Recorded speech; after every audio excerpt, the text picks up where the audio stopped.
அனைவருக்கும் சிவன் சக்தி ஜோதிட சேனலின் அன்பான வணக்கங்கள். இன்னைக்கான ஜோதிட பதிவில் மார்ச் மாதம் 29ஆம் தேதி நிகழக்கூடிய சனி பெயர்ச்சியின் காரணமாக மிதுன ராசிக்கு எப்படிப்பட்ட பலன்கள் கிடைக்கப்பெற போகிறது அப்படிங்கிறத தெரிஞ்சுக்க போகிறோம். மிதுன ராசிக்காரர்களை பொறுத்த வரைக்கும் இந்த சனி பெயர்ச்சியின் மூலமாக அவங்களுக்கு கர்ம சனி ஆரம்பிக்குதுங்க. இந்த கர்ம சனி அவங்களுக்கு என்னெல்லாம் செய்ய போகிறது, அவங்களுக்கு இந்த கர்ம சனி சாதகமாக இருக்குமா அல்லது துரதிர்ஷ்டத்தை ஏற்படுத்துமா, சனி பகவானினுடைய தாக்கம் அதிகமாக இருக்குமா அப்படிங்கிறதையும், சனி பகவானினுடைய தாக்கத்தை குறைக்க அவங்க என்ன பரிகாரத்தை மேற்கொள்ளலாம் அப்படிங்கிறதையும் இன்னைக்கு வீடியோவில் தெரிஞ்சுக்க போகிறோம். இந்த பதிவு உங்களுக்கு மிக பயனுள்ள விகிதத்தில் இருக்கும். ஸோ வீடியோவை ஸ்கிப் பண்ணாமல் கடைசி வரைக்கும் பாருங்கள். வீடியோக்குள்ளே போகிறதுக்கு முன்னாடி இது வரைக்கும் நீங்கள் நம்ம சிவன் சக்தி ஜோதிட சேனலை சப்ஸ்கிரைப் பண்ணல அப்படின்னா உடனே சப்ஸ்கிரைப் பண்ணிக்கோங்க. அப்படியே பக்கத்தில் இருக்கக்கூடிய நோட்டிஃபிகேஷனுக்கான பெல் பட்டனையும் ப்ரெஸ் பண்ணிக்கோங்க. சரி நேர்களே, வாங்க வீடியோக்குள்ளே போகலாம். சனி பெயர்ச்சியின் போது மிதுன ராசிக்கு சனி பகவான் 10வது வீடான கர்மஸ்தானத்தில் சஞ்சரிக்க போகிறார். இதன் காரணமாக அடுத்த 2.5 வருடங்களுக்கு மிதுன ராசி நாள் எப்படிப்பட்ட பலன்களை எதிர்கொள்வாங்க அப்படின்னு பார்த்தோன்னா, பலதரப்பட்ட விஷயங்களில் அவங்க கவனமாக இருக்க வேண்டியதும் அவசியமாகிறதுங்க. அதாவது சனி பெயர்ச்சியானது இந்த ஆண்டு 2025 மார்ச் 29ஆம் தேதி நிகழுது. கும்ப ராசியில் இருக்கக்கூடிய புரட்டாதி நட்சத்திரம் 3ஆம் பாதத்தில் இருந்து மீன ராசியில் இருக்கக்கூடிய புரட்டாதி 4ஆம் பாதத்திற்கு பெயர்ச்சியாக போகிறாரு சனி பகவான். மிதுன ராசிக்கு கர்மஸ்தானத்தில் சஞ்சரிக்க இருக்கக்கூடிய சனி பகவானால் பல விதத்தில் நன்மைகளும் சில கடினமான சூழலும் உருவாகத்தான் செய்யும். பொதுவாக இந்த கர்மா சனி காரணமாக சிறப்பான பலன்களை அதிகம் அடைவீங்க அப்படின்னு சொல்லலாம். அந்த வகையில் மிதுன ராசிக்கு இந்த சனி பெயர்ச்சி பார்த்தோம் அப்படின்னா பல வகையில் நன்மையை ஏற்படுத்தினாலும் சில விஷயங்களில் மோசமான விளைவுகளையும் எதிர்கொள்ள வேண்டியதாகவும் இருக்கும். அப்படிங்கிறதுனால கொஞ்சம் உஷாராக இருக்கக்கூடிய ஒரு காலகட்டம் அப்படின்னு தான் சொல்லணும். அதே மாதிரி இந்த ஆண்டு சனி பகவான் மார்ச் 29ஆம் தேதி கும்பராசியில் இருந்த மீன ராசிக்கு பெயர்ச்சியாக இருக்கார். ஜூன் 3, 2027 ஆண்டு வரைக்கும் இதே ராசியில் சஞ்சரிப்பார்.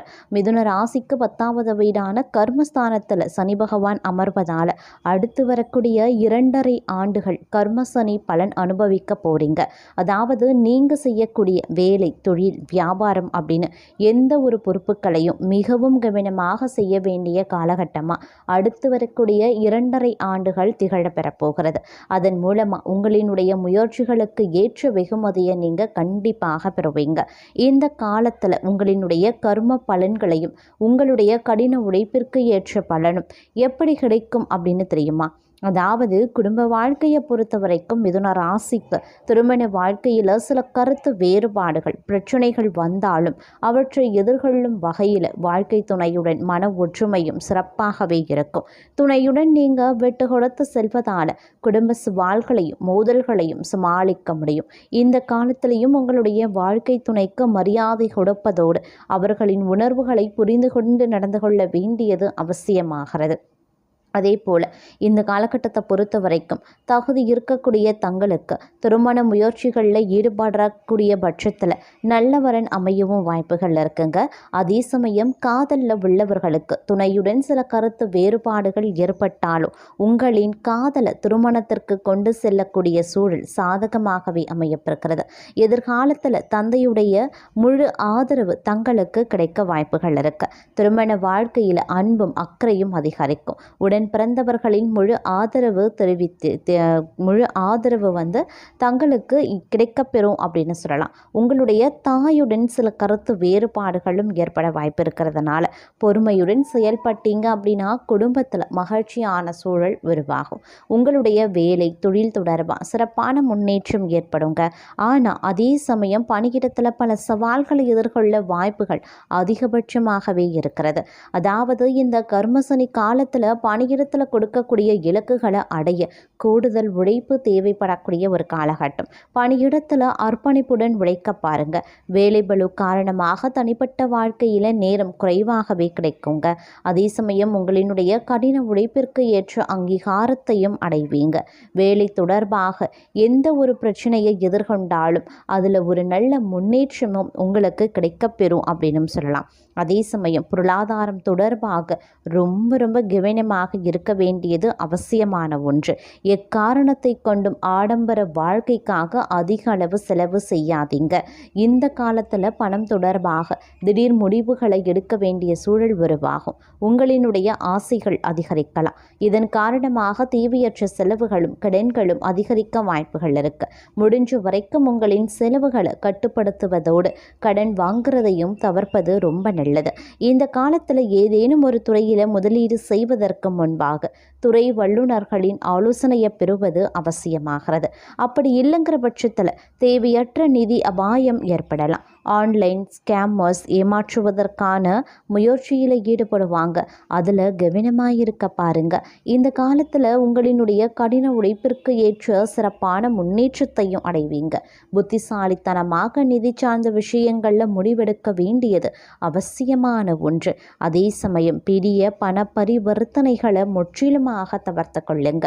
இல்லைங்கிற பட்சத்தில் பெரிய அளவில் பண இழப்பு உங்களுக்கு ஏற்படலாம். பண நஷ்டம் உருவாகவும் வாய்ப்புகள் இருக்கு. அதே சமயம் இந்த காலகட்டத்தில் ஆரோக்கியம் தொடர்பாக அதிக அக்கறையுடன் நீங்கள் இருக்கணுங்க. பெரும்பாலான நேரத்தில் உங்களுடைய செயல்களில் வெற்றி பெறுவதற்கு ஆரோக்கியம் சிறப்பாகவே உதவி செய்யும். அதனால் இந்த காலத்தில் உங்களினுடைய உடல் நலனை காப்பாற்ற வேண்டியது அவசியமான ஒன்று. உங்களுடைய உடல் நலனை பாதுகாக்க யோகா, தியானம் போன்ற விஷயங்களை செய்ய பாருங்க. உணவு விஷயத்திலையும் கவனமாக இருக்க பாருங்க. சத்தான மற்றும் சரிவிகித உணவுகளை எடுத்துக்கொள்ள பாருங்க. இந்த காலத்தில் உங்களினுடைய உடல் மற்றும் மனதை புத்துணர்ச்சியுடன் வைத்திருக்க முயற்சி பண்ண வேண்டியது அவசியம். அப்போ தான் உங்களுக்கு வரக்கூடிய போராட்டங்களையும் சவால்களையும் எதிர்த்து நீங்கள் போராட உங்களுடைய உடல் ஆரோக்கியம் உங்களுக்கு ரொம்ப ரொம்ப முக்கியம். அதனால் ஆரோக்கிய விஷயத்தில் அலட்சியமோ எந்தவித இதுவும் இல்லாமல் இருந்துடாதீங்க. அதாவது அலட்சியத்தோடு ஆரோக்கிய விஷயத்துலையும் இருக்கக்கூடாது, கட்டுப்பாடு இல்லாமலேயும் ஆரோக்கிய விஷயத்தில் இருக்கக்கூடாது. அதனால் கொஞ்சம் கவனமாக இருங்க. ஏன்னா அடுத்து வரக்கூடிய 2.5 காலம் அப்படிங்கிறது பலதரப்பட்ட விஷயங்களில் நீங்கள் போராட்டங்களை எதிர்கொள்ள வேண்டியதாகவும் இருக்கும். அதனால தான் இந்த காலத்தை பொறுத்த வரைக்கும் நீங்கள் போராடுவதற்கான தெம்பு உங்களுடைய மனதளவுலையும் இருக்கணும், உடல் அளவுலையும் இருக்கணும். அப்படிங்கிறதுனால ஆரோக்கிய விஷயத்தில் கவனமாக இருங்க. சில விஷயங்களில் போராடி தான் ஜெயிக்கணும். சில விஷயங்கள் தானாகவே உங்களுக்கு அமைய வாய்ப்புகளும் இருக்கு. அதனால் பெரிய அளவில் நீங்கள் கவலை கொள்ள தேவை கிடையாது. அப்படின்னாலும் உஷாராக செயல்பட வேண்டியது அவசியமான ஒன்று அப்படிங்கிறத நினைவில் வைத்து கொள்ளுங்க. இந்த காலகட்டத்தில் கல்வியை பொறுத்த வரைக்கும் படைப்பாற்றல் அதிகரித்து காணப்படும். உங்களுடைய திறமையை மேம்படுத்தி கொள்ள முயற்சி பண்ணுவீங்க. உங்களினுடைய புத்திசாலித்தனம் சற்று அதிகரிக்கவும் செய்யலாம். கடின உழைப்பாலும் திறமையாலும் உச்சத்தை அடைவதற்கான வாய்ப்பு இருக்கு. மாணவர்கள் தங்களுடைய படிப்பிற்கான இலக்கை அடையிறதுல அதிக கவனத்தை செலுத்துவது அவசியம். படிப்புல சில பின்னடைவை சந்திக்கவும் வாய்ப்புகள் இருக்கு. அதனால சூழலை உணர்ந்து கவனமாக செயல்பட பாருங்க. தேர்வு, விளையாட்டு போட்டிகளில் சிறப்பாக வெற்றி பெற முடியும். உயர்கல்விக்கான நல்ல வாய்ப்புகள் இந்த காலகட்டத்தில் உருவாகவும் வாய்ப்புகள் அதிகபட்சமாகவே இருக்கிறது அப்படின்னு கூட சொல்லலாம். அதே சமயம் இந்த காலகட்டத்தை பொறுத்த வரைக்கும் உடல் ஆரோக்கியத்தில் நீங்கள் அதிக கவனத்தை செலுத்த பாருங்க. பெரியவர்கள் தங்கள் உடல் ஆரோக்கியத்தில் கவனமாக இருக்கணும். குடும்பத்தில் இருப்பவர்களுக்கு அனைத்து விதமான நன்மைகளும் கிடைக்க பெறலாம். இருப்பினும் வாழ்க்கை துணையோடு உங்களுக்கு மகிழ்ச்சியான தருணங்கள் அமைய பெற்றாலும் குடும்பத்தில் அவ்வப்போது சண்டை சச்சரவுகளும் ஏற்படத்தான் செய்யும். இதன் காரணமாக மன கஷ்டங்கள் அனைத்தும் உருவாகலாம். அதனால கொஞ்சம் உஷாராகவும் இருக்க பாருங்க. குடும்பத்தினரோடு உங்களுக்கு ஒரு இணக்கமான சூழலை உருவாக்க முயற்சி பண்ணுங்க.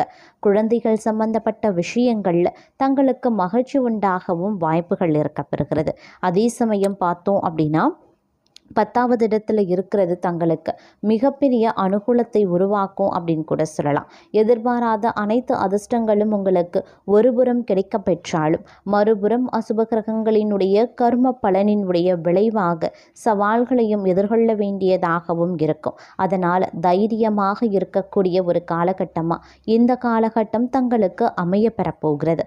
இதுவரை நீங்கள் காணாத அனைத்து வித நன்மைகளையும் தீமைகளையும் ஒன்று சேர அனுபவிக்க இருக்கக்கூடிய ஒரு காலகட்டமாகவே இருக்க பெறப்போகிறது அப்படின்னு சொல்லலாம். அதே மாதிரி சில நேரங்களில் பார்த்தோம் அப்படின்னா வீட்டில் வந்து மங்கள காரியங்கள் பேச்சுவார்த்தை நடந்தால் உடனே அதனை வந்து நடத்தி விடுறது ரொம்ப நல்லது. கால தாமதம் ஆக்க வேண்டாம். சுபகாரிய முடிவுகள் சுபகாரியங்கள் இருக்கக்கூடிய பேச்சுக்கள் உடனுக்குடன் அதை வந்து பேசி முடித்து விடுவது நடத்தி முடிச்சிடுறது ரொம்ப நல்லது.